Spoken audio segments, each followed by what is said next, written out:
Pria ini menolak dinikahkan dengan wanita bercadar saat malam pertama dibuat syok dan bahagia ternyata.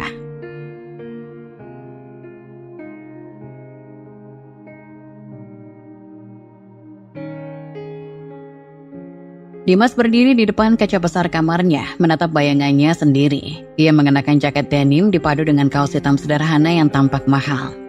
Rambutnya yang hitam dan sedikit acak tetap terlihat rapi dengan gaya yang kasual. Di luar sana, malam baru saja tiba dan jalanan kota dipenuhi lampu-lampu jalan yang berkelip-kelip. "Dimas, jadi keluarga?" Suara Doni, salah satu sahabatnya, terdengar dari telepon genggamnya yang sedang terbuka di atas meja. "Iya, bentar lagi gue OTW," jawab Dimas sambil tersenyum kecil. Ia tahu malam ini tidak ada yang istimewa, hanya nongkrong di pinggir jalan, menikmati kopi dan mendengarkan musik dari radio mobil. Tapi bagi Dimas ini sudah lebih dari cukup. Mereka bertemu di tempat biasa, sebuah spot di pinggir jalan kota yang cukup ramai tapi nyaman untuk sekedar ngobrol dan bersantai. "Bro, lo serius? Gak mau ikutan ke klub? Kan seru kalau sekalian," kata Bagas sambil menyodorkan kaleng soda ke Dimas. Dimas tersenyum menggeleng. "Gak usah gas, nongkrong di sini aja udah cukup kok buat gue," jawabnya santai. Iya, klasik banget sih lo mas," seru Doni sambil tertawa kecil. "Gue seneng di sini, simpel aja. Toh ngumpulkan gak harus mahal-mahal," balas Dimas. Bagas mengangkat bahunya sambil menatap Dimas. "Yaudah, yang penting lo bahagia. Nih, kopi buat lo, anak sultan," katanya bercanda sambil memberikan kopi instan di gelas plastik ke Dimas. "Thanks bos." Dimas tertawa sambil menerima kopi itu. Meskipun dia punya segalanya, Dimas memang merasa lebih senang dan nyaman nongkrong di pinggir jalan jauh dari kesan glamor. Kehidupan Dimas memang berbeda. Ia punya segalanya, tapi ia juga tahu apa yang ia butuhkan. Malam makin larut dan suasana di sekitar mereka mulai lengah. Dimas dan teman-temannya masih duduk santai di pinggir jalan, berbincang dengan gelas-gelas kopi yang mulai kosong di depan mereka. Obrolan pun bergeser dari candaan ringan menjadi percakapan yang sedikit lebih serius. Bro, gue tuh kadang mikir masa depan kita bakalan kayak gimana ya?" ujar Doni sambil menarik nafas dalam-dalam. "Kayaknya kita bisa gak sih terus-terusan kayak gini, nongkrong dan senang-senang doang?" Dimas tertawa kecil sambil menyesap kopi. "Emang kenapa Don? Santai aja lah. Hidup kan gak selalu harus dipikirin serius-serius," jawabnya santai. Doni menggeleng sambil tersenyum kecil, tapi dari matanya ada kecemasan yang jelas. "Ya gue mikir aja mas, lo kan enak udah punya semuanya. Tinggal lanjut aja. Gue mesti mikirin kerjaan, karir, uang buat nikah. Semua itu gak mungkin datang gitu aja." Bagas yang dari tadi diam ikut nimbrung. "Bener tuh. Gue juga kadang ngerasa takut sih, soalnya umur kita udah 24 mas. Makin lama makin tua. Kalau kita gak mulai nyari kerjaan yang benar-benar menjamin, mau sampai kapan kayak gini?" Dimas terdiam sejenak mencerna kata-kata teman-temannya.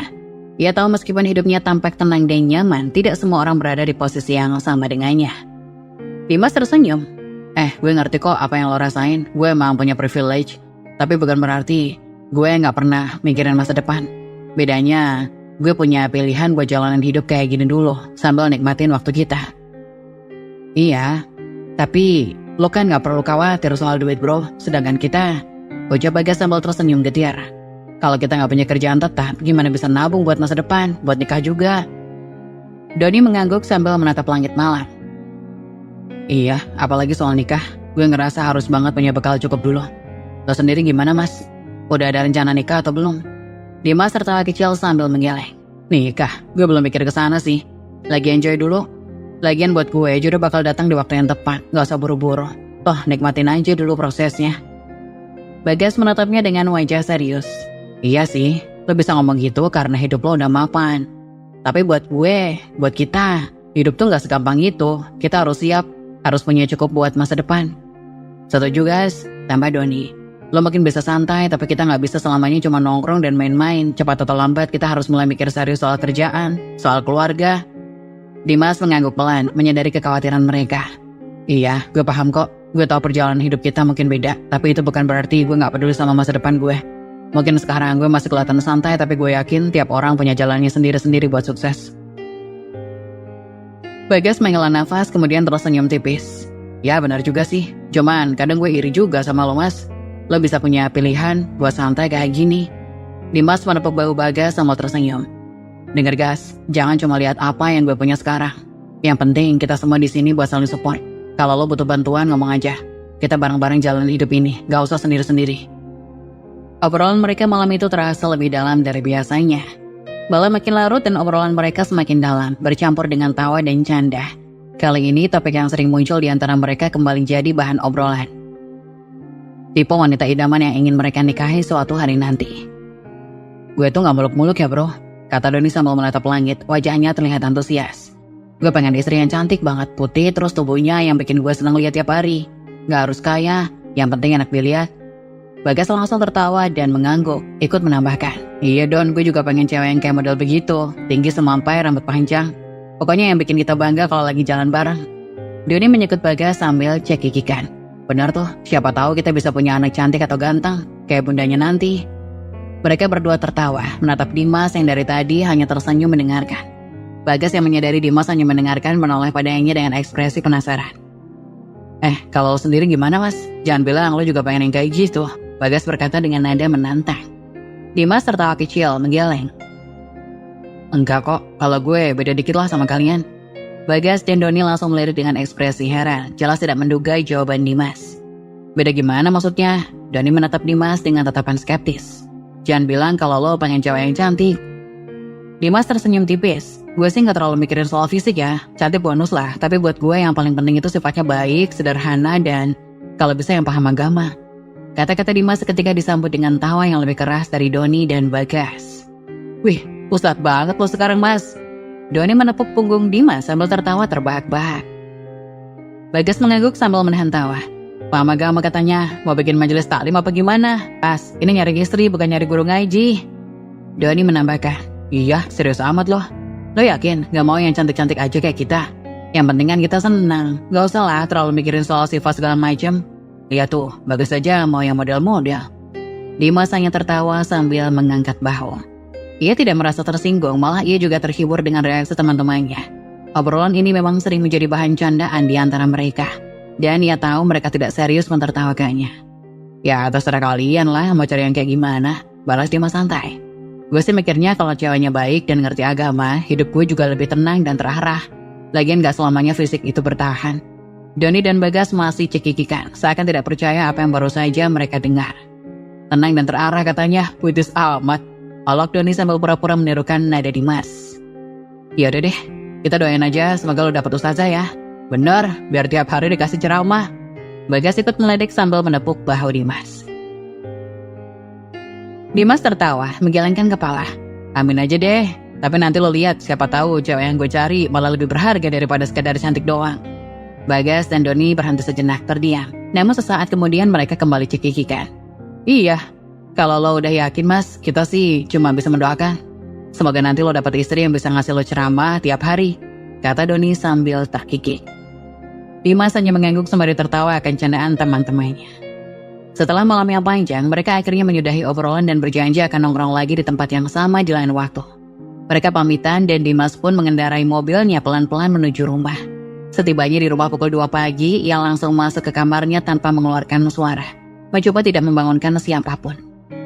Pagi harinya matahari sudah tinggi saat ibunya Bu Ratna mengetuk pintu kamar Dimas. Tidak mendengar jawaban, ia membuka pintu perlahan dan mendapati Dimas masih terlelap di balik selimut. Wajahnya begitu tenang dan damai, terlalu tenang untuk seseorang yang belum bangun di jam 7 pagi. Bu Ratna mendesah lalu mengambil bantal di samping Dimas dan langsung memukulnya dengan ringan tapi tegas. Dimas, bangun, udah jam 7, ini anak gak tahu waktu banget tidur sampai segininya. Seru Bu Ratna sambil terus memukul-mukul Dimas dengan bantal. Dimas yang masih setengah sadar hanya menggeliat dan mencoba menarik selimutnya kembali. Ibu, bentar lagi. Mas baru tidur tadi jam 2. Jam 2? Buat apa begadang begitu amat? Apa gak ada kerjaan lain selain nongkrong sama teman-teman kamu itu? Saut ibunya dengan nada kesal. Dimas membuka mata, mencoba tersenyum sambil menggaruk-garuk kepalanya yang masih terasa berat. Mas cuma ngobrol-ngobrol aja bu. Sama teman-teman aja kok, kan gak ngapa-ngapain. Ngobrol-ngobrol sampai jam 2 pagi. Subuh juga gak bangun. Sekarang jam 7 belum mandi juga. Kamu kira hidup ini cuma buat tidur sama nongkrong doang? Bu Ratna membalas dengan nada marah. Dimas hanya bisa mengangguk kecil menelan rasa bersalahnya. Iya bu, Dimas mandi sekarang deh, ujarnya pelan sambil perlahan bangkit dari kasur. Tapi bukan cuma itu, kata ibunya sambil melipat tangan di dada. Hari ini ibu minta kamu temenin ibu ke suatu tempat. Jadi cepetan mandi, sholat, dan siap-siap. Gak ada alasan kali ini. Dimas menghela nafas, menyadari bahwa kali ini tidak bisa menghindar. Dengan pasrah ia berdiri dan berjalan pelan menuju kamar mandi, sambil tersenyum kecil pada ibunya. "Iya bu, mas mandi dulu ya, habis ini siap-siap," katanya, mencoba melunakkan suasana. "Cepet ya, jangan lama-lama," kata ibunya sambil menggeleng. Sedikit tersenyum tipis meski masih terlihat kesal. Dimas masuk ke kamar mandi membersihkan diri dan bergegas untuk siap-siap. Meski merasa masih ngantuk, ia tahu ibunya tidak main-main. Di dalam mobil, Dimas menyetir mobil dengan perasaan bingung. "Bu, kita mau kemana sih?" tanya Dimas sambil terus fokus pada jalan di depannya. Bu Ratna tidak langsung menjawab, hanya mengangkat tangannya sedikit seperti menyuruh Dimas untuk sabar. Matanya tetap terpaku ke layar ponselnya. Senyumnya tipis setiap kali ia menerima pesan. Dimas mengerutkan dahi. "Terus kenapa mas gak boleh pakai kaos sama celana pendek kayak biasanya? Harus banget pakai kemeja sama celana panjang segala. Jangan-jangan ibu mau daftarin mas kerja ya?" Bu Ratna mendesah, lalu akhirnya menolak sejenak ke arah Dimas. "Dimas, sudah ibu bilang, diam aja. Kamu gak perlu tahu sekarang," jawabnya singkat lalu kembali fokus ke ponsel. Dimas menghela nafas, sedikit kesal tapi masih penasaran. "Mas cuma mau tahu aja bu, masa iya gak boleh tanya?" "Udah, gak usah bawel." Bu Ratna menatap Dimas sekilas, lalu melanjutkan. "Nanti juga kamu tahu sendiri. Kamu cuma perlu ikut, dengerin dan jangan protes. Fokus nyetir aja." Dimas mendengus pelan sambil menggigit bibir, menahan diri untuk tidak mengomel. "Oke deh, mas diam. Tapi ibu sih dari tadi malah asik banget chattingan, mas jadi penasaran." Ibunya hanya terus senyum sambil menggeleng. "Gak usah banyak mikir, nanti juga kamu bakal ngerti kenapa ibu paksa kamu ikut hari ini. Sekarang nyetir aja yang benar." Dimas menghela nafas panjang, menyadari bahwa ibunya benar-benar tidak ingin berbicara banyak. Ia pun melanjutkan perjalanan dengan 1000 pertanyaan yang masih menggantung di benaknya, sambil sesekali melirik ibunya yang tetap sibuk dengan ponselnya. Setelah perjalanan yang cukup panjang dan penuh tanda tanya, akhirnya Dimas dan Bu Ratna tiba di sebuah tempat yang dipenuhi oleh ibu-ibu yang sedang duduk dalam lingkaran. Mendengarkan seseorang berceramah di depan, Dimas segera menyadari bahwa tempat ini adalah sebuah majelis pengajian. Ia menghela nafas, perasaan kesalnya semakin memuncak. Dimas menghentikan mobilnya dan menatap ibunya dengan wajah bingung dan kecewa. "Bu, kita kesini buat pengajian?" tanyanya dengan nada kesal. "Mas tunggu di mobil aja ya, lagian ini kan ibu-ibu semua yang di dalam." Bu Ratna menatap Dimas dengan tatapan tegas. "Kamu turun dan ikut ibu ke dalam. Nunggu di samping ibu, dengar baik-baik. Gak ada alasan untuk nunggu di mobil." Dimas menggaruk kepalanya, mencoba mengelak sekali lagi. "Bu, mas kan cowok sendiri di sini, gak enak dilihatin ibu-ibu ini. Mas tunggu aja di mobil. Nanti kalau udah selesai mas jemput lagi." Bu Ratna menarik nafas dalam dan mendekati Dimas dengan nada yang lebih serius. "Dimas, sudah cukup. Ibu minta kamu masuk. Sekali ini aja, tolong dengerin permintaan ibu." Dimas memandang ibunya, mencoba meredam kekesalannya. Tapi rasa enggan dan malu masih begitu kuat. Tapi ia segera sadar bahwa ibunya sama sekali tidak akan mengalah. Akhirnya, Dimas mengangguk pelan. "Ya udah deh, mas ikut aja." Dengan langkah enggan, Dimas berjalan mengikuti ibunya masuk ke dalam ruangan pengajian. Begitu ia masuk, tatapan ibu-ibu lain sempat menoleh ke arahnya, membuat Dimas semakin canggung. Bu Ratna mengarahkan Dimas untuk duduk di sebelahnya di barisan paling belakang. Dengan wajah cemberut, Dimas duduk, masih mencoba menyembunyikan rasa malu dan kesal. Bu Ratna menoleh pada Dimas dan berbisik lembut. "Dengerin baik-baik ya mas, tidak ada yang memalukan dari ikut majelis ini." Dimas hanya mengangguk kecil, masih memasang wajah masam. Dalam hati ia berkata pada dirinya sendiri, "Kapan lagi ibu mau kayak gini? Semoga cepat selesai." Selama sesi pengajian berlangsung, Dimas mulai mendengarkan meski dengan perasaan canggung. Perlahan ia mulai mendengar beberapa kata yang membuatnya berpikir tentang hidup, tentang kedamaian, dan tentang tujuan hidup. Meskipun enggan, ia mendapati dirinya sedikit-sedikit mulai memperhatikan isi ceramah itu. Setelah hampir 2 jam duduk dengan canggung, Dimas merasakan kakinya mulai kesemutan. Ketidaknyamanan itu semakin membuatnya tidak sabar. Ketika pembicara mengumumkan bahwa acara telah berakhir, Dimas merasa lega. "Bu, mas mau masuk mobil duluan ya, ibu kan masih mau salaman sama ibu-ibu di sini." Dimas berkata sambil beranjak berdiri, berusaha untuk cepat-cepat keluar dari kerumunan. Namun Bu Ratna menahan tangannya dengan lembut. "Gak usah buru-buru, ikut ibu dulu. Mereka mau salaman, kamu harus di sini," ucapnya tegas, tetapi tetap dengan nada lembut. Dimas mendesah merasa putus asa. "Tapi bu, mas sudah kesemut, biarin mas masuk dulu ya." pintanya, tapi kali ini ibunya tetap tak mengalah. Dimas, jangan begitu, ibu mau kamu tetap di sini. Kok tidak ada yang salah kan? Bu Ratna menjelaskan dengan sabar. Dimas merasa terjepit antara rasa ingin menunggu di mobil dan rasa hormat pada ibunya. Ia mengangguk pelan, akhirnya menurut. Begitu mereka bergabung kembali dengan ibu-ibu lain, Dimas merasakan tatapan penuh perhatian dari mereka. Wah, ini anak muda yang penurut ya, keren sekali, mau ikut pengajian sama ibunya. Salah satu ibu berkata tersenyum padanya.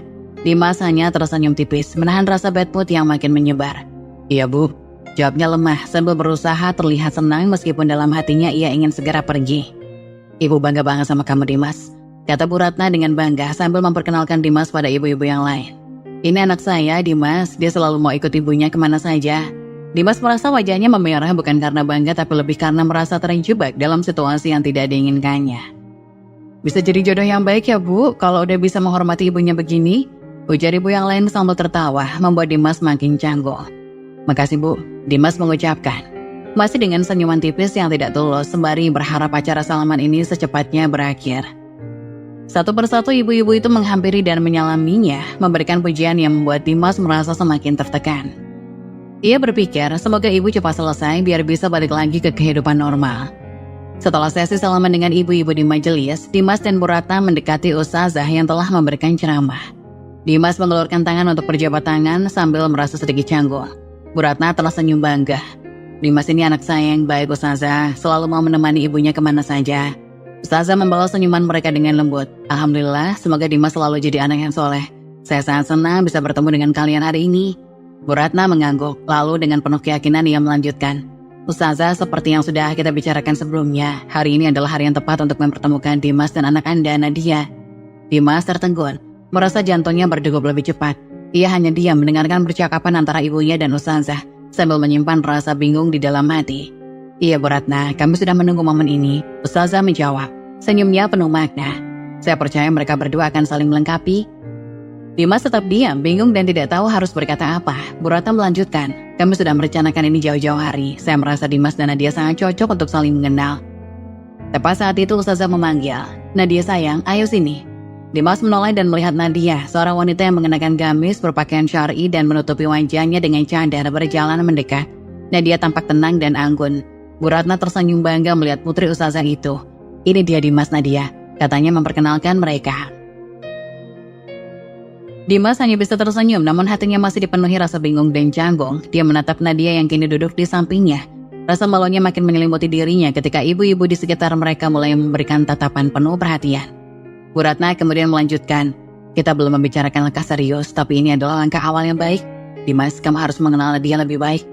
Setelah acara di majelis berakhir, Dimas dan Bu Ratna melangkah menuju mobil. Dalam perjalanan, Dimas terlihat cemberut dan marah, sementara Bu Ratna duduk di sampingnya tampak senang. Dimas memecah keheningan dengan nada kesal. Bu, kenapa ibu tidak bicara sama Mas terlebih dahulu tentang perjodohan ini? Mas merasa semua ini terlalu tiba-tiba. Bu Ratna menoleh menghela nafas. Dimas, ibu sudah menjelaskan bahwa ini yang terbaik untuk kamu. Ibu ingin kamu bahagia. Dia mendapatkan pendamping yang baik. Yang terbaik, Mas tidak setuju. Dimas membalas dengan nada tinggi, wajahnya berkerut. Dan dia itu terlihat kuno, ketinggalan zaman dengan cara berpakaian seperti itu. Mas juga tidak tahu wajahnya cantik atau tidak, karena dia menutup wajahnya dengan cadar. Dimas, kamu tidak boleh menilai orang dari penampilan. Bu Ratna menjelaskan, berusaha tetap tenang. Nadia adalah anak yang baik, berasal dari keluarga yang baik. Dimas menggelengkan kepala, frustasi. Mas tidak mau menyesal menikah Nadia, Bu. Itu seperti membeli kucing dalam karung. Mas ingin menikahi wanita yang wajahnya jelas, yang berpakaian layaknya anak muda sekarang. Bukan seperti itu.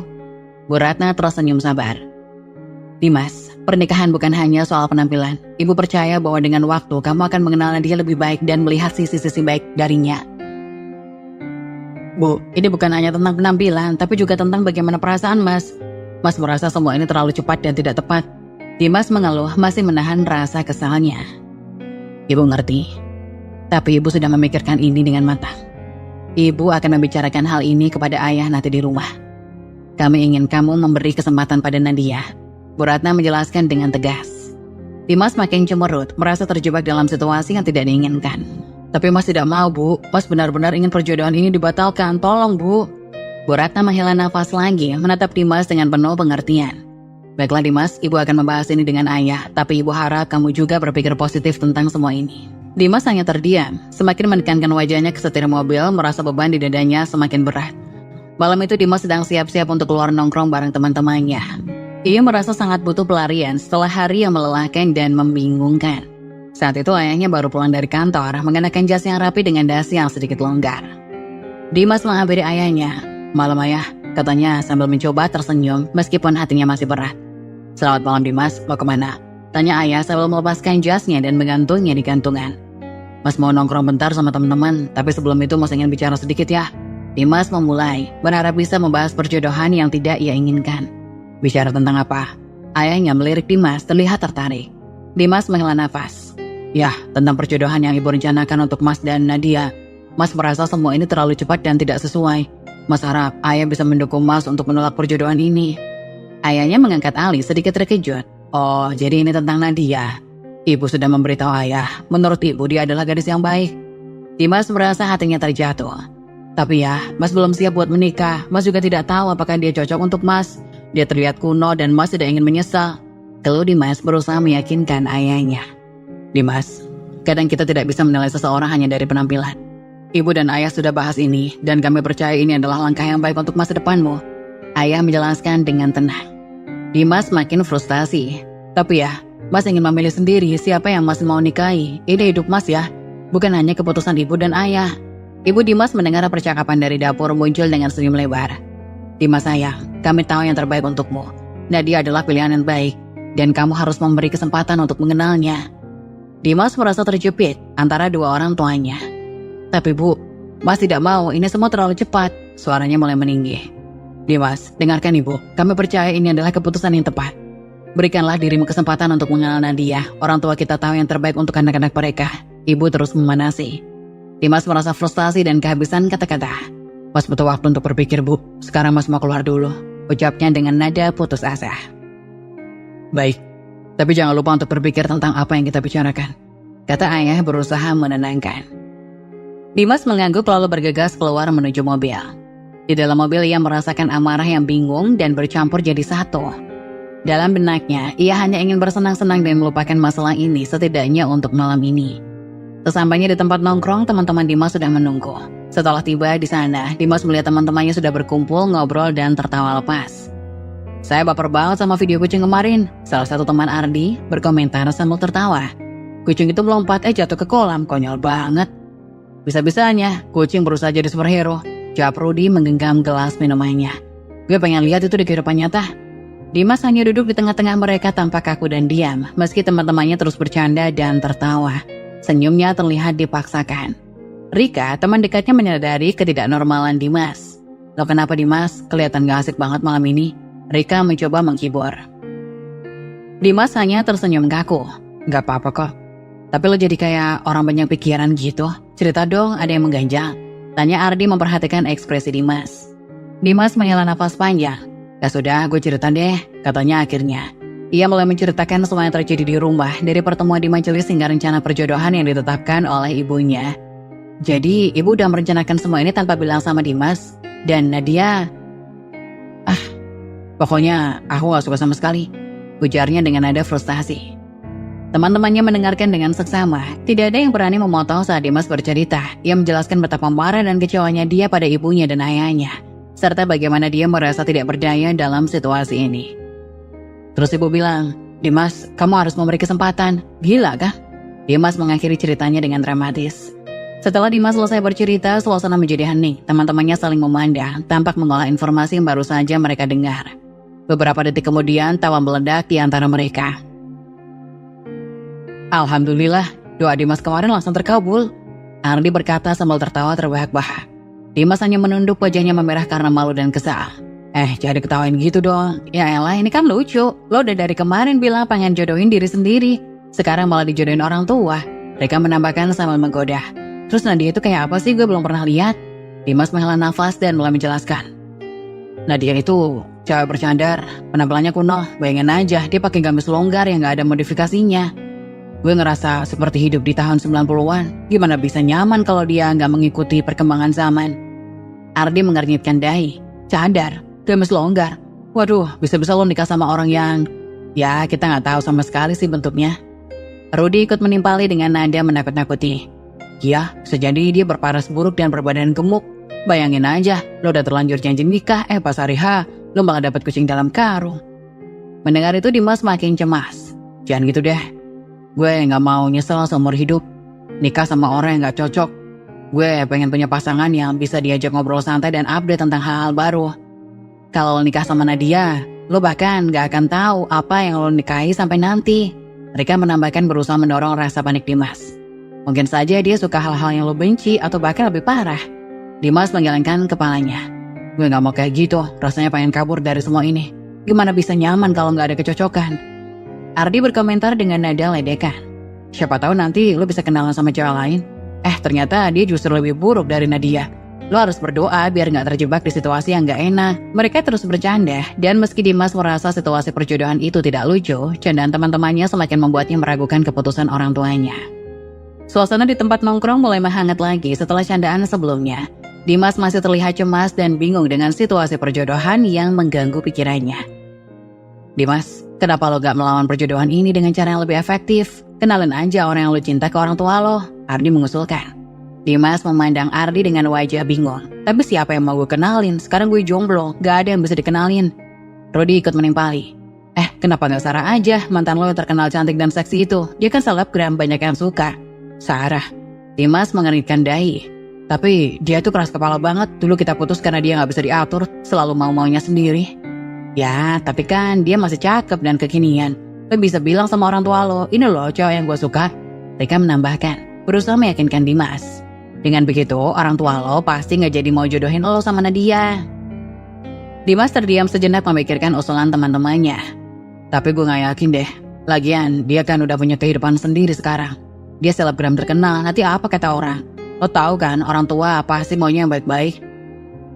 Gak ada salahnya dicoba, siapa tahu Sarah juga masih ada perasaan sama lo. Ardi menggoda. Kalau lo bawa Sarah ke rumah, itu bisa jadi alasan untuk menolak perjodohan ini. Dimas masih ragu. Di satu sisi dia tahu bahwa mengajak Sarah akan menjadi langkah yang beresiko. Namun di sisi lain ide itu terdengar cukup masuk akal untuk menggagalkan perjodohan yang dia tidak inginkan. Gue masih bingung. Sarah dan gue udah putus dan lo tahu sendiri, dia itu keras kepala banget. Coba aja. Kalau nggak sekarang kapan lagi? Lo nggak mau nikah sama Nadia kan? Ini kesempatan lo. Rudy memberi semangat. Dimas mengangguk perlahan meski masih merasa bimbang. Oke deh. Gue coba pikirin itu. Tapi lo semua jangan berharap terlalu banyak ya. Sarah itu unpredictable. Kadang dia bisa bikin masalah. Mereka semua tertawa lagi. Dan meskipun Dimas merasa hatinya masih gelisah, setidaknya dia punya rencana untuk melawan perjodohan yang tidak diinginkannya. Malam pun makin larut. Dan setelah beberapa saat bercanda, Dimas akhirnya merasa tak punya pilihan lain. Dia tahu satu-satunya cara untuk melawan perjodohan ini adalah dengan mengikuti saran teman-temannya. Mereka pun memutuskan untuk pulang ke rumah masing-masing. Keesokan paginya seperti biasa suara ibu Dimas menggema di rumah. Dimas, bangun, sudah siang, teriaknya sambil memukul-mukul bantal Dimas. Dimas terbangun sambil dalam keadaan setengah sadar. Iya bu, bentar lagi, ucapnya dengan suara serak berharap bisa melanjutkan tidur. Ibu Dimas menghela nafas. Ibu harap kamu bisa membenahi diri Dimas. Kamu sudah berumur dan pernikahan dengan Nadia sudah dekat. Jangan terus-terusan begadang dan bangun siang. Bu, aku baru tidur beberapa jam. Dimas berusaha menjelaskan, namun nada suaranya terdengar lemah. Dia tahu melawan kehendak ibunya adalah hal yang sia-sia. Sudah cepat mandi, sarapan. Ibu Dimas menekankan, tak memberi ruang untuk perdebatan lebih lanjut. Dimas pun dengan berat hati bangkit dari tempat tidur, mandi dan sarapan dengan cepat. Setelah itu, dia duduk di dekat kolam renang menikmati secangkir kopi sambil merokok.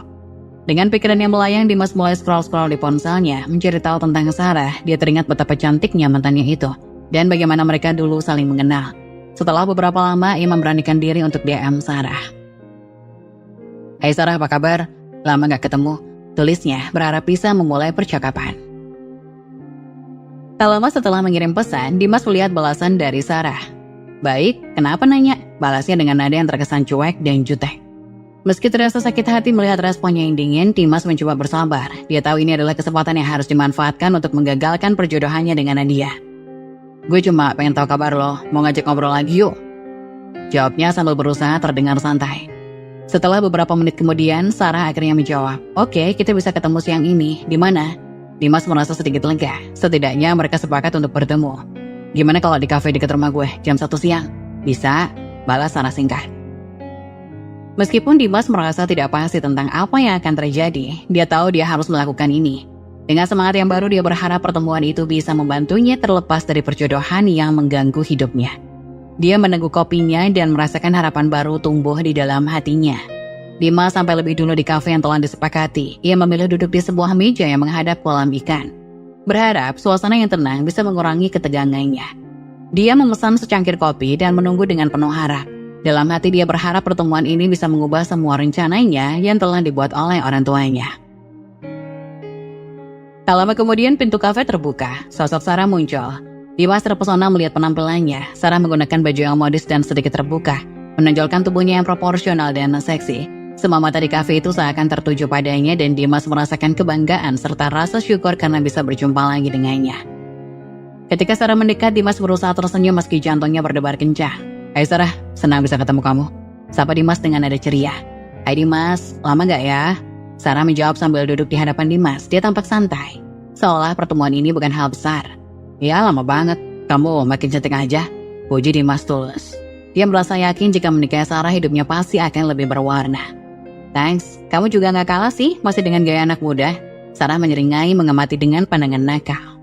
Dimas tersenyum merasa sedikit lebih nyaman. "Ya gitulah, gaya hidup anak muda yang gaul," jawabnya sambil mengangkat bahu.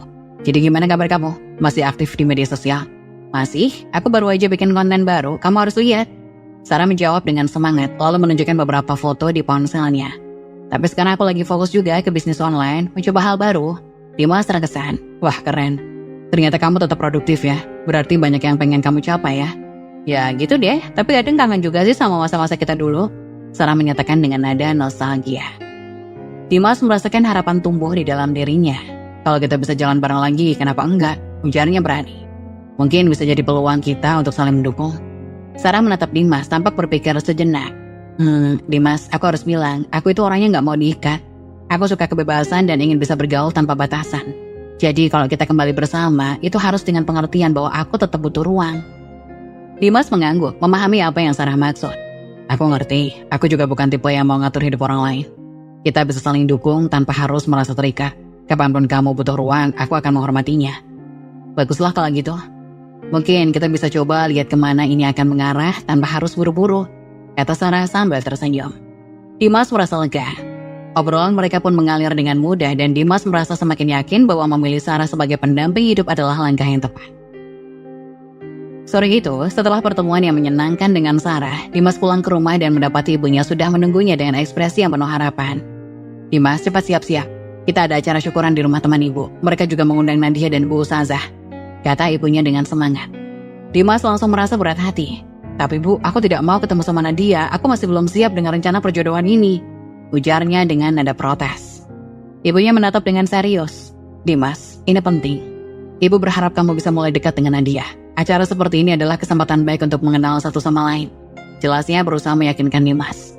Dimas menghela nafas panjang. Dia tahu ibunya sangat menginginkan ini, dan dia tidak mau mengecewakannya. "Ya sudah Bu, aku akan ikut. Tapi aku tidak janji akan bersikap akrab," jawab Dimas akhirnya sambil bergegas mengganti pakaian. Setelah berpakaian rapi, Dimas dan ibunya berangkat menuju rumah teman ibunya. Dalam perjalanan, Dimas berusaha untuk tidak memikirkan perjodohan yang makin mendekat. Tapi ketika mereka tiba di parkiran, sebuah suara merdu menarik perhatiannya. Dimas mendengar senandung bacaan Al-Quran yang dilantunkan dengan indah. "Subhanallah, siapa yang baca?" Dimas tertegun mendengarkan dengan seksama. Suara itu membuatnya melupakan sejenak kerumitan yang sedang dihadapi. Melihat anaknya melamun, ibunya menegur. "Dimas, cepat turun, kita sudah sampai." Suaranya mengalun penuh perintah membuat Dimas tersadar dari lamunannya.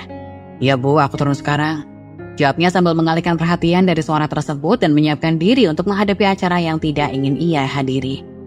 Mereka berdua keluar dari mobil. Dimas merasa cemas saat memasuki rumah teman ibunya. Setiap langkahnya terasa berat, tapi dia tahu dia tidak bisa menolak kehendak ibunya. Setelah mereka masuk, suasana syukuran sudah berlangsung meriah dengan tawa dan percakapan para tamu. Dimas lihat, itu Nadia dan Bu Ustazah, seru ibunya sambil menunjuk ke arah dua wanita yang duduk di salah satu sudut ruangan. Dimas merasa jantungnya berdebar melihat Nadia yang tampak anggun, meski dengan pakaian yang sedikit konservatif. "Come on, kita sapa mereka," ujar ibunya menarik tangan Dimas. Dimas menelan ludah berusaha menyembunyikan ketidaknyamanannya. Mereka mendekati Nadia dan Bu Ustazah. "Assalamualaikum," sapa ibunya dengan ramah. Sementara Dimas hanya mengangguk dan memberi senyum yang dipaksakan. "Waalaikumsalam," jawab Nadia dengan lembut, sedangkan Bu Ustazah tersenyum melebar. Tampak senang melihat Dimas. "Dimas, ini adalah kesempatan baik untuk kita semua saling mengenal lebih dekat," kata Bu Ustazah sambil menatapnya penuh harap. Dimas hanya bisa tersenyum sambil berdoa agar pertemuan ini tidak menjadi terlalu menyakitkan untuknya. Dimas hanya duduk diam di samping ibunya, mendengarkan percakapan yang berlangsung antara ibunya dan Bu Ustazah. Mereka berbicara tentang rencana pengajian yang akan diadakan di rumah Bu Fatma minggu depan. Suasana tampak hangat dan akrab, sementara Dimas merasa seperti berada di tempat yang tidak seharusnya dia ada. "Bu, rencana untuk pengajian minggu depan sudah siap. Bu Fatma pasti sudah mempersiapkan semuanya dengan baik ya?" tanya ibunya dengan penuh antusias. "Insya Allah Bu, kamu sudah membicarakan agenda dan tema yang akan diangkat. Semoga bisa berjalan dengan lancar," jawab Bu Ustazah dengan senyum melebar. Dimas memperhatikan Nadia yang duduk di seberangnya. Wanita itu mengenakan gamis panjang dan cadar yang menutupi sebagian besar wajahnya. Hanya menyisakan garis mata yang terlihat. Dimas merasa malas untuk memulai percakapan. Baginya semua ini terasa sia-sia. Dia tidak menyukai penampilan Nadia yang terlalu tertutup dan konvensional, dan merasa tidak ada yang bisa mereka bicarakan. Melihat Dimas dan Nadia hanya diam, ibunya menegur. "Dimas, kenapa kamu tidak bicara dengan Nadia? Ayo, kenalan lebih akrab." Dimas menggeleng pelan, merasa semakin tertekan, namun Bu Ustazah justru memuji sikapnya. "Dimas ini sangat sopan ya, pasti malu-malu. Baik sekali menjaga kesopanan saat bicara dengan perempuan," ujarnya membuat Dimas merasa tidak nyaman. "Ya, saya hanya tidak tahu harus mulai dari mana," jawab Dimas dengan nada ragu, mencoba menjaga kesopanan di hadapan mereka. "Tidak ada salahnya bertanya tentang hobi atau kesukaan kan?" Bu Ustazah memberi saran. "Nadia, hobi kamu apa?"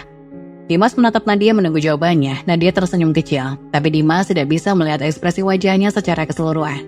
"Saya suka membaca dan mengaji," jawab Nadia dengan suara lembut. Dimas hanya mengangguk, merasa jawaban itu tidak cukup untuk membangun pembicaraan yang lebih dalam. Hatinya berjuang antara rasa ingin tahu dan rasa jenuh yang terus mengelayuti. "Ibu, boleh aku ke toilet sebentar?" tanya Dimas berusaha mencari alasan untuk menjauh sejenak dari situasi yang membuatnya tidak nyaman. "Iya, cepat ya, jangan lama-lama," kata ibunya tanpa curiga. Dimas berdiri dan pergi menuju toilet, berusaha mengambil nafas dalam-dalam. Dia tahu, tidak peduli seberapa keras dia berusaha, perjodohan ini akan terus menghantuinya. Mungkin Sarah adalah jalan keluar yang ia butuhkan, tetapi di satu sisi ibunya dan Bu Ustazah tampak bertekad untuk menyatukannya dengan Nadia. Setelah beberapa menit, Dimas kembali ke ruang acara, berharap bisa menghindari lebih banyak pembicaraan tentang perjodohan. Namun harapannya sirna ketika melihat Nadia dan ibunya sudah berdiskusi lebih akrab. Suara tawa mereka membuat Dimas merasa semakin tertekan. Tetapi dia tahu, untuk saat ini yang bisa ia lakukan hanyalah tersenyum dan bersikap normal. Malam semakin larut ketika Dimas dan ibunya akhirnya berpamitan pulang. Setelah sesi pengajian, Bu Ustazah dan Nadia mengantar mereka sampai ke mobil. Dimas mengemudikan mobilnya sementara ibunya duduk di sampingnya. Suasana di dalam mobil terasa tegang setelah sesi pengajian. Dimas menyalakan musik lembut di radio, berusaha meredakan suasana hatinya yang penuh ketidakpastian. Setelah beberapa saat ibunya memecahkan keheningan. "Dimas, kenapa kamu tidak mengajak bicara Nadia tadi? Dia itu baik, kamu harusnya bisa lebih akrab dengannya." Dimas hanya menggelengkan kepala, wajahnya serius. "Bu, aku tidak setuju dengan perjodohan ini dari awal. Semuanya terasa tidak natural." Ibunya menatap Dimas dengan terkejut. "Maksudnya apa? Kamu tidak suka dengan Nadia?" tanyanya. Nada suaranya sedikit meninggi. "Aku akan memperkenalkan Sarah." Dimas mengatakannya dengan tegas meski dalam hati ia meragukan keputusan itu. "Aku ingin ibu berhenti menjodohkan aku dengan Nadia." Ibunya terdiam sejenak, kemudian wajahnya berubah menjadi marah. "Apa? Kamu tidak bisa begitu, Dimas. Ini adalah hal yang serius. Kita akan membahas ini dengan ayahmu nanti di rumah." Dimas merasa frustasi menjalar dalam dirinya. "Tapi Bu, aku bukan hanya sekedar barang untuk dijodohkan. Aku juga punya hak untuk memilih." "Ibu hanya ingin yang terbaik untukmu. Nadia itu baik, dari keluarga baik, dan dia juga sudah diajarkan agama dengan baik," sangka ibunya berusaha mempertahankan pendapatnya. "Tapi aku tidak mau menikah dengan seseorang hanya karena alasan itu. Ibu tahu betul bahwa Sarah adalah wanita yang aku suka. Dia modern, sesuai dengan seleraku." Dimas menyampaikan pendapatnya, berusaha keras untuk menjelaskan. "Ibu tidak mengerti. Semua ini bukan hanya tentang kamu. Ini juga tentang keluarga dan adat. Nanti kita diskusikan lagi di rumah," balas ibunya, suaranya mulai menurun tapi tetap tegas. Dimas terdiam, merasa frustasi. Ia menatap ke jalanan di depan. Pikirannya melayang ke Sarah, apakah ia bisa meyakinkan orang tuanya untuk menerima hubungan itu, atau semua ini hanyalah akan berakhir dengan pernikahan yang dipaksakan dengan Nadia. Mobil pun melaju di malam yang gelap, dan meski suasana hening, rasa canggung antara Dimas dan ibunya masih tersisa. Setelah menutup pintu dengan keras, ibu Dimas melangkah masuk ke dalam rumah dengan wajah tidak puas. Dimas mengikuti di belakangnya, menyadari bahwa suasana hati ibunya masih terpengaruh oleh pertemuan di pengajian. Mereka melihat ayah Dimas yang sedang duduk santai di ruang tengah sambil menonton TV. Begitu mereka melihat, ayah Dimas langsung mengalihkan perhatian dari layar dan bertanya, "Ada apa ini? Kenapa wajah kalian cemberut begitu?" Dimas dan ibunya saling pandang sejenak sebelum ibu Dimas akhirnya memutuskan untuk bicara. Dimas berperilaku kurang baik di hadapan Nadia dan Bu Ustazah tadi. Ujarnya dengan nada kesal. Dia tidak mau bicara seolah-olah semua ini sia-sia. Dimas menggelengkan kepala dan menyelah. "Bu, aku tidak mau dijodohkan dengan Nadia. Aku sudah bilang. Aku punya pilihan lain, yaitu Sarah." Ayah Dimas menyadari ketegangan yang berkembang antara mereka dan berusaha menenangkan suasana. Oke, mari kita bicarakan ini dengan tenang. Dimas, kamu bisa menjelaskan mengapa kamu merasa tidak nyaman dengan perjodohan ini? Karena aku tidak ingin menikahi seseorang hanya karena orang tua menginginkannya. Aku ingin menikahi seseorang yang aku cintai dan itu Sarah. Dimas menjelaskan dengan bersemangat, meskipun wajah ibunya makin keruh mendengarnya. Ibu Dimas menatap suaminya berharap mendapatkan dukungan. Namun ayah Dimas yang selalu berusaha adil mengangguk. Baik, bagaimana kalau kita memberi kesempatan kepada Dimas untuk mengenalkan Sarah pada kita? Kita lihat bagaimana dia bersikap. Ibu Dimas terlihat ragu. Tapi Dimas masih muda, bagaimana jika Sarah bukan orang yang tepat untuknya? Ayah Dimas menghela nafas. Bu, Dimas juga punya hak untuk memilih. Kita tidak bisa memaksakan kehendak kita tanpa memberi dia kesempatan untuk menunjukkan pilihan yang dia anggap baik. Akhirnya, setelah mendengarkan suara suaminya, Ibu Dimas menyetujui. Tapi ada syarat, jika Sarah baik dan bisa diterima oleh kita sebagai calon menantu, maka kita bisa membicarakan soal ini. Tapi jika dia tidak berperilaku baik, maka Dimas harus menerima perjodohan dengan Nadia. Dimas merasakan ada secercah harapan. Baik Bu, aku setuju dengan syarat itu. Ujarnya sambil berusaha meyakinkan dirinya bahwa semua akan baik-baik saja. Ibu Dimas tampak pasti tidak puas, tetapi ia tahu bahwa ini adalah kompromi yang harus dibuat. Baik, kita akan lihat bagaimana nanti, semoga Sarah benar-benar memenuhi harapan kita. Dimas mengangguk, merasa lega bahwa ada jalan keluar dari situasi yang menegangkan ini. Ia berharap pertemuannya dengan Sarah bisa berjalan lancar dan meyakinkan orang tuanya bahwa ia telah memilih dengan benar. Suasana menjadi sedikit lebih tenang, meskipun ketegangan masih terasa di udara. Jadi kapan kamu akan mengundang Sarah ke sini? Tanya ayah Dimas, memecah keheningan yang masih menyelimuti ruang tamu. Segera ayah. Aku akan mengatur pertemuan secepatnya, jawab Dimas, merasakan semangat baru muncul dalam dirinya. Satu malam, Dimas mengajak Sarah untuk bertemu dengan teman-temannya di sebuah angkringan lesehan pinggir jalan. Begitu mereka tiba, teman-teman Dimas sudah berkumpul tertawa dan bercanda. Dimas keluar dari mobil dengan senyuman lebar, sementara Sarah terlihat sedikit canggung mengamati sekeliling yang kumuh dan sederhana. Saat mereka mendekati meja, semua mata langsung tertuju pada Sarah yang tampil cantik dan modis, membuatnya menjadi pusat perhatian. Teman-teman Dimas saling berpandangan, terkejut dan kagum melihat Dimas berhasil balikan dengan Sarah. Dimas, gila, lo bawa Sarah ke sini? Salah satu teman berkomentar. Sementara yang lain menambahkan, lo udah kayak raja Dimas. Sarah yang mendengar itu hanya tersenyum tipis, namun ekspresinya menunjukkan bahwa ia merasa risih dengan suasana. Dimas berusaha mencairkan suasana. Hey guys, kenalin ini Sarah, katanya sambil menunjuk ke arah Sarah. Teman-teman Dimas mencoba menyapa, tapi Sarah menjawab dengan nada cuek dan singkat. Hai, ujarnya. Tidak banyak memberi respon. Dimas menyadari ketidaknyamanan Sarah, namun ia berharap bisa membuat suasana lebih baik. Jangan khawatir Sarah, mereka semua baik-baik. Dimas berkata sambil tersenyum, mencoba meyakinkan Sarah. Namun suasana tetap terasa canggung dan teman-teman Dimas pun terlihat bingung menghadapi sikap Sarah yang tidak ramah. Jadi Sarah, apa hobi lo? Tanya salah satu temannya, berusaha menciptakan percakapan. Gak ada, jawab Sarah singkat, membuat suasana semakin sunyi. Dimas merasa sedikit tertekan, berharap Sarah bisa lebih terbuka dan bersikap santai di hadapan teman-temannya. Ah, jangan gitu, pasti ada dong, sahut teman yang lain. Tapi Sarah hanya terdiam, terlihat makin tidak nyaman. Sarah terlihat semakin kesal dan risih dengan suasana di angkringan yang kumuh dan berisik. Dimas yang menyadari ekspresi Sarah merasa perlu menanyakan apa yang terjadi. Hei, ada masalah apa? Tanyanya dengan nada khawatir. Ada banyak, jawab Sarah tegas menatap Dimas.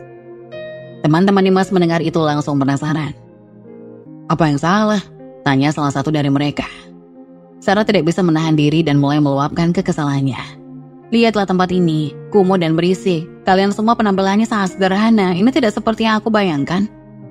Salah satu teman Dimas yang merasa tersinggung langsung menimpali. Kamu di sini nyaman-nyaman aja, gak perlu berlagak kayak orang yang selalu di mall. Situasi makin jadi panas. Tapi ini bukan tempat yang layak buat dia. Dia adalah mantan selebgram bro, kata teman yang lain berusaha membela Sarah. Dimas yang melihat cekcok ini terus berlangsung merasa tak tahan. Sarah, berhenti menjelek-jelekan teman-temanku. Mereka baik-baik saja dan tidak ada yang salah dengan cara mereka. Sarah yang merasa terpojok makin tidak nyaman. Kalau gitu antar aku pulang, pintanya. Suaranya bergetar menahan emosi. Namun Dimas yang terlanjur kesal menjawab, enggak, kamu pulang sendiri. Aku tidak bisa meninggalkan teman-temanku hanya karena kamu merasa tidak nyaman. Sarah terkejut dan merasa sakit hati. Jadi kamu lebih memilih dia daripada aku? Tanyanya dengan mata mulai berkaca-kaca. Dimas diam sejenak merasakan beratnya keputusan yang harus diambil. Tapi rasa kesalnya membuatnya tetap teguh. Mereka sudah di sini lebih lama, Sarah. Aku tidak bisa membiarkan kamu menghina mereka. Akhirnya Sarah merasa kecewa. Kalau gitu kita putus, ujarnya dengan nada dingin, lalu berbalik meninggalkan Dimas dan teman-temannya. Dimas berdiri terdiam, merasakan kesedihan yang menyelimuti hatinya. Teman-temannya melihat situasi ini, merasa terharu sekaligus khawatir dengan keputusan yang diambil Dimas. Mereka tahu bahwa Dimas telah kehilangan Sarah dan menjaga hubungannya dengan mereka. Bro, kami minta maaf, kata salah satu temannya, nada suaranya penuh penyesalan. Harusnya kamu tidak membiarkan semua ini terjadi. Dimas menggelengkan kepalanya, berusaha tersenyum meski hatinya berantakan. Gak apa-apa, kalian lebih berharga daripada Sarah. Dia mungkin cantik tapi dia keras dan sok kaya, ungkap Dimas dengan nada sedih. Aku tidak mungkin mengendalikan dia ke orang tuaku. Bisa-bisa mereka akan menendangku dari rumah kalau tahu aku mau nikah dengan wanita seperti dia. Teman-teman Dimas saling pandang, merasa campur aduk. Tapi kamu akan memperkenalkan dia kan untuk membatalkan perjodohanmu dengan Nadia? Tanya salah satu temannya. Dimas mengangguk perlahan. Iya, tapi setelah kejadian ini aku jadi ragu. Aku khawatir kalau orang tua aku tidak akan setuju sama sekali. Mereka akan punya pilihan sendiri dan mungkin Nadia pilihan yang lebih baik. Ya, kita berharap Nadia adalah wanita yang baik untukmu, kata teman lainnya. Dia mungkin bisa menjadi pasangan yang lebih sesuai dengan harapan orang tuamu. Dimas menghela nafas. Entahlah, rasanya sulit. Aku cuma ingin bahagia, tapi di sisi lain, aku tidak ingin mengecewakan orang tua. Sama bro, kita semua pengen bahagia, tapi jangan lupakan kita ya. Teman-temanmu ini tetap di sini untukmu, tidak peduli apapun yang terjadi. Dimas mengangguk, merasakan sedikit kelegaan.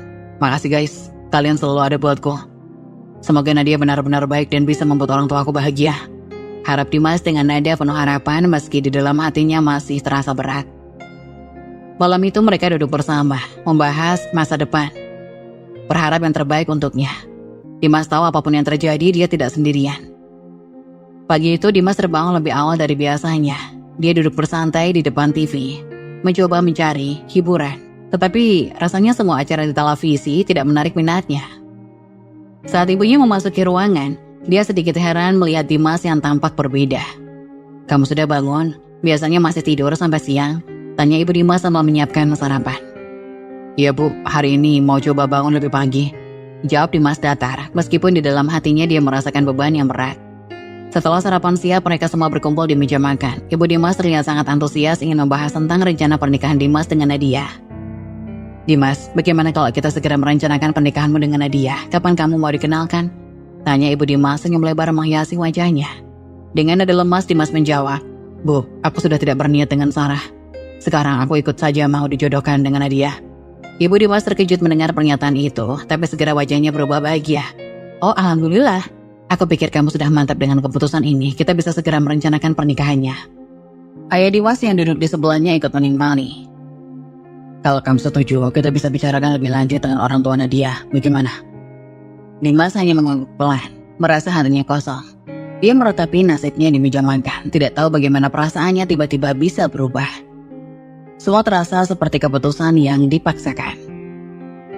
Dimas, kamu baik-baik aja? Tanya ayahnya, melihat Dimas yang tampak melamun. Iya ayah, aku baik-baik aja.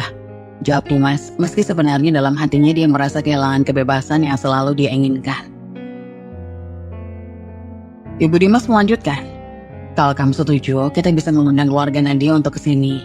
Mungkin kita bisa mengadakan acara kecil-kecilan untuk mengenal satu sama lain. Dimas hanya diam, Tidak bisa membayangkan bagaimana hidupnya setelah ini. Dalam benaknya masih ada bayangan tentang Sarah dan kebebasan yang dia miliki, tapi saat ini semua itu seakan menjauh darinya. Akhirnya mereka menyelesaikan sarapan, tapi suasana di meja makan terasa hampa bagi Dimas. Dia tahu bahwa hidupnya akan segera berubah, tapi belum siap menghadapi semua ini. 2 minggu berlalu dan hari yang ditunggu-tunggu akhirnya tiba. Acara pengajian sekaligus pengenalan antara Dimas dan Nadia digelar di rumah Dimas. Semua persiapan telah dilakukan dengan matang dan undangan pun sudah tersebar, termasuk teman-teman Dimas yang nampak antusias. Dimas berdiri di sudut ruangan melihat orang-orang berdatangan. Dia merasa lemas dan tak berdaya dengan semua yang terjadi. Rasa pasrah menyelimuti hatinya.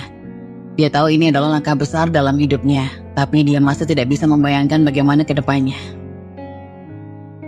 "Dimas, jangan cemberut gitu. Kita di sini bersenang-senang," seru salah satu temannya Rudy sambil berusaha menghibur. "Siapa tahu Nadia ternyata cantik dan baik hati kan?"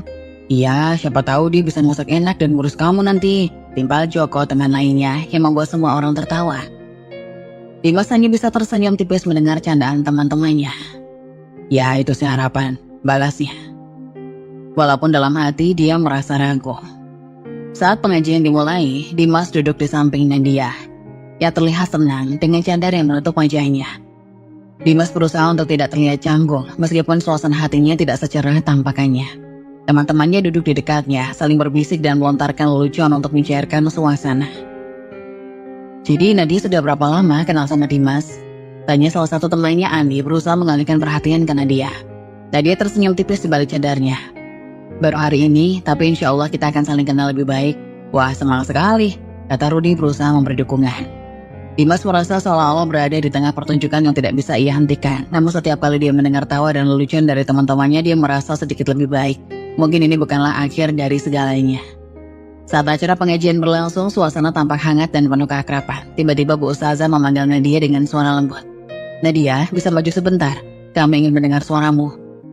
Dimas yang sedang berbincang dengan teman-temannya langsung diam dan semua mata tertuju pada Nadia. Dimas merasakan sedikit ketegangan dalam dirinya. Nadia pun mengangguk. Lalu dengan langkah anggun ia maju ke depan, memegang mikrofon yang disiapkan. Setelah duduk dengan anggun, Nadia mulai membaca ayat-ayat suci Al-Quran dengan suara yang merdu. Suaranya begitu nyaman didengar dan setiap kata yang diucapkan seolah mengalir lembut ke dalam hati semua yang hadir. Ruangan yang semula ramai itu mendadak sunyi. Semua tamu undangan terdiam, tak terkecuali teman-teman Dimas. Mereka terpesona dengan penampilan Nadia. "Wah, suaranya merdu sekali," bisik Bagas pada Doni yang mengangguk setuju. "Dimas beruntung bisa memiliki wanita seperti dia. Gue gak nyangka ternyata Nadia bisa kayak gini, keren banget," balas Doni dengan penuh kekaguman. Dimas yang duduk di tempatnya merasa tertegun. Dia tidak menyangka bahwa Nadia punya kemampuan seperti ini. Dalam hati ia mulai menghargai sosok Nadia yang selama ini dianggapnya hanya wanita dengan penampilan kuno. Kini dia melihat sisi lain dari diri Nadia. Ketika Nadia selesai membaca, tepuk tangan meriah menggema di seluruh ruangan. Semua tamu terlihat terkesan dan Dimas pun merasa bangga. Meskipun rasa bingung masih menyelimuti pikirannya. Dimas merasa ada harapan baru dalam perasaannya. Mungkin perjodohan ini bukanlah akhir dari segalanya. Dia mulai merasa ingin mengenal dia lebih dekat dan memahami kepribadiannya yang sesungguhnya. Setelah acara pengajian selesai, kedua keluarga berkumpul di ruang tamu untuk membahas langkah selanjutnya. Suasana masih penuh keakraban. Namun pembicaraan kali ini terasa lebih serius. Dimas duduk dengan diam, mendengarkan dengan penuh perhatian, sambil sesekali melirik Nadia yang duduk anggun di sebelah ibunya. Bu Ustazah membuka pembicaraan. "Alhamdulillah, pertemuan ini penuh keberkahan. Seperti yang sudah kita bahas sebelumnya, kami sangat berharap agar niat baik ini bisa segera terlaksana. Nadia sudah siap insya Allah." Ibu Dimas mengangguk, tersenyum penuh arti. "Iya Bu Ustazah, kami juga berpikir yang sama." Dimas sudah menyetujui. "Kami ingin semuanya berjalan lancar. Kalau bisa, akad dan resepsi tidak perlu terlalu lama lagi," katanya sambil menatap suaminya untuk meminta persetujuan. Ayah Dimas berpikir sejenak sebelum menjawab. "Saya setuju, daripada ditunda-tunda, lebih baik kita tentukan saja secepatnya. Kalau begitu bagaimana kalau kita tentukan tanggal dan waktu sebulan ke depan?" Bu Ustazah tersenyum senang. "Alhamdulillah, itu waktu yang bagus. Saya pikir Nadia juga sudah siap untuk menjalankan tanggung jawab ini kan, Nak?" Nadia menunduk sedikit, tersenyum malu. "Insya Allah Umi," jawabnya dengan suara lembut yang membuat semua orang tersenyum. Dimas hanya bisa mengangguk pelan, merasa campur aduk antara perasaan siap dan gugup. Ibu Dimas menyadari raut wajah putranya dan memberikan senyuman menenangkan. Anak-anak kami ini memang masih muda, tapi dengan doa kita semua, mereka bisa belajar bersama dan membangun rumah tangga yang penuh keberkahan, kata Bu Ustazah penuh harap. Ibu Dimas menambahkan, kami akan segera mempersiapkan segala yang dibutuhkan untuk acara nanti, insya Allah. Semua berjalan lancar. Dimas, kamu siap kan? Dimas menarik nafas dan mengangguk pelan. Insya Allah, Bu. Pertemuan itu pun diakhiri dengan doa dan kedua keluarga sepakat untuk mulai mempersiapkan hari besar bagi Dimas dan Nadia. Hari pernikahan akhirnya tiba. Rumah Nadia yang telah dihias indah tampak meriah dan dipenuhi tamu undangan yang datang untuk memberikan restu dan doa bagi kedua mempelai. Di tengah suasana yang ramai, Dimas duduk di ruang akad dengan perasaan campur aduk. Senyumnya seolah tak bisa menyembunyikan kegelisahan yang diam-diam menghantui pikirannya. Tak lama kemudian, Bagas, Doni, dan Joko tiba di samping Dimas dengan senyum penuh canda. Melihat Dimas yang tampak gugup, Bagas langsung menepuk bahunya. Wah, Mas pengantin, tegang amat mukanya. Gada Bagas sambil tertawa. Doni ikut menambahkan, iya mesti Mas, semangat dong. Siapa tahu nanti Mas momen pertama, kamu buka cedarnya ternyata ada kumis sama jenggot. Dimas spontan tertawa meskipun wajahnya sedikit memerah. Kalian ini ada-ada saja. Dimas berusaha menahan tawa, tapi tetap merasa sedikit lega mendengar canda mereka. Gue serius Mas, jangan kaget ntar pas buka cedarnya yang muncul baju kumisan, kata Doni lagi, membuat Joko sampai terbahak-bahak. Apa nggak siap mental tuh Mas? Ujar Joko sambil mengikut Dimas. Dimas tertawa, akhirnya merasa lebih rileks meskipun rasa gugup belum sepenuhnya hilang. Iya ya, bisa aja kalian. Yang penting doain aja lancar semuanya, balasnya sambil tersenyum. Meski di dalam hati tetap ada rasa penasaran yang belum bisa ia redakan. Tidak lama kemudian acara akad pun dimulai. Dimas duduk tenang, mendengar kalimat demi kalimat yang diucapkan penghulu, hatinya mulai tenang ketika ia mengucapkan akad nikah dengan mantap. Dan tak lama kemudian kalimat sah dari saksi pun menggema di ruangan. Setelah akad selesai, Nadia berjalan masuk dengan anggun mengenakan gaun putih dan cadar masih menutupi wajahnya. Dimas menatapnya dengan perasaan haru dan kagum yang tiba-tiba mengalir. Semua tawa dan candaan teman-temannya seakan lenyap ketika Dimas menyadari bahwa ia kini resmi jadi suami Nadia. Teman-teman Dimas bertepuk tangan dan memberikan ucapan selamat sambil tetap bercanda. Wah, sekarang udah gak bisa lari lagi Mas, kata Joko sambil tersenyum. Dimas hanya bisa tertawa dan mengangguk merasa lega namun juga mulai merasakan ketenangan di hatinya. Sekarang ia resmi menikahi dengan Nadia, wanita yang selama ini ia ragukan. Ia hanya berharap malam nanti ketika mereka berdua bertemu sebagai suami istri, ia akan benar-benar menemukan jawaban dari semua penasarannya. Malam pertama pun tiba, di dalam kamar yang telah dihiasi dengan indah, Dimas dan Nadia duduk di atas ranjang. Saling melempar senyum malu-malu, suasana hening tapi terasa hangat. Mereka berdua sama-sama terlihat canggung, mencoba membuka percakapan dengan hal-hal ringan. Dimas tersenyum sambil mengusap tengkuknya sedikit gugup. Jadi gimana? Tapi deg-degan juga kan pas akad? Nadia tersenyum masih dengan nada lembut dan sopan. Iya, aku juga gak nyangka akhirnya jadi istri kamu, ujarnya dengan malu-malu. Dimas pun tertawa kecil, mulai merasa nyaman dan percakapan mereka. Namun ada satu hal yang tak dapat diabaikan. Dimas penasaran yang sejak awal membuat hatinya resah. Setelah beberapa saat ia memberanikan dirinya bertanya. Dimas akhirnya memutuskan untuk bicara, menenangkan dirinya sebelum bertanya. Nat, boleh gak aku lihat wajah kamu? Suaranya terdengar ragu namun penuh keinginan. Aku penasaran banget dari awal. Nadia mengangguk lembut, menyadari bahwa inilah saatnya menghilangkan rasa penasaran suaminya. Dengan gerakan anggun ia mulai melepas cadarnya perlahan hingga kain yang menutupi wajahnya turun sepenuhnya. Dimas menahan napas, matanya membulat dan ia hanya bisa terdiam. Nadia yang kini tanpa cadar tampak begitu cantik, kulitnya bersih seputih mutiara, hidungnya mancung dan matanya yang lembut menatapnya dengan ketenangan. Ia seperti melihat kecantikan yang bahkan tak pernah ia bayangkan sebelumnya. Bibirnya bergetar, tak tahu harus berkata apa. Semua dugaan buruk, semua prasangka yang sempat membuatnya ragu mendadak lenyap. Nadia, subhanallah, kamu luar biasa cantik, katanya dengan nada takjub seakan terbius. Nadia tersenyum malu menundukkan kepala sambil berkata pelan. Aku senang kalau Mas Dimas suka. Dimas masih tertegun, berusaha meresapi keajaiban di hadapannya. Ia hampir tak percaya keberuntungannya. Ya Tuhan, aku sama gak bisa percaya ini beneran kamu. Aku seperti mimpi. Nadia menatapnya dengan senyum tipis, membuat Dimas semakin yakin bahwa ia tak salah. Di dalam hatinya ia menyesali semua angan buruk yang pernah ia bayangkan. Ia merasa diberi anugerah yang lebih dari yang pernah ia harapkan. Saat itu, ia tahu betul bahwa ia tak lagi memerlukan alasan untuk meragukan Nadia. Aku bersyukur banget Nadia, bahwa kamu adalah istriku. Malam itu Dimas menyadari betapa tak ternilainya Nadia, sosok yang telah membuatnya berubah sepenuhnya dalam satu malam. Hari-hari setelah pernikahan mereka terasa begitu membahagiakan. Dimas dan Nadia menjalani kehidupan sebagai pasangan suami istri dengan penuh canda dan tawa. Meski Dimas tetap sering nongkrong dengan teman-temannya, kali ini ada yang berbeda. Ia kini selalu ingat waktu dan tak pernah lupa bahwa di rumah ada Nadia yang menunggunya. Satu malam, Dimas memutuskan untuk mengajak Nadia ikut nongkrong dengan teman-temannya di angkringan. Awalnya Nadia agak malu, tapi Dimas berhasil membujuknya dengan mengatakan bahwa teman-temannya pasti akan senang mengenalnya lebih dekat. Begitu sampai di sana, Bagas, Joko, dan Doni yang sedang asik bercanda menyambut kedatangan mereka dengan semangat. Ini dia pasangan baru. Gimana bro, udah betah jadi suami? Kata Bagas sambil tertawa, menyenggol lengan Dimas. Dimas tertawa kecil. Aman bro, lu lihat sendiri nih, aku bawa istri buat kenalin sama kalian. Nadia tersenyum dan dengan sikap ramah ia duduk di antara mereka. Teman-teman Dimas awalnya masih agak canggung, tapi ternyata Nadia cepat akrab dengan mereka. Doni dengan senyum-senyum bertanya, Nat, gak nyesel kan nikah sama Dimas? Orangnya mau suka nongkrong lama-lama begini. Nadia tertawa. Enggak kok, asal gak lupa pulang aja. Lagi pula aku senang kalau Dimas punya teman-teman yang asik kayak kalian. Joko pun menimpali. Wah, Dimas beruntung banget nih punya istri yang pengertian. Biasanya kalau kita udah nongkrong semua bakal lupa waktu. Dimas mengangguk setuju sambil tersenyum bangga. Iya, Nadia emang beda. Tapi kan karena aku juga jadi gak bisa seenaknya, tetap harus pulang. Malam itu penuh dengan tawa. Nadia juga tidak canggung ikut bercanda. Bahkan memberikan ide-ide lucu dan menanggapi candaan teman-teman Dimas dengan asik. Teman-teman terkesan dengan betapa sederhana dan ramahnya Nadia dan mereka pun menyadari bahwa Dimas memang beruntung punya istri seperti Nadia. Setelah beberapa saat, Bagas menyenggol lengan Dimas dan berbisik pelan.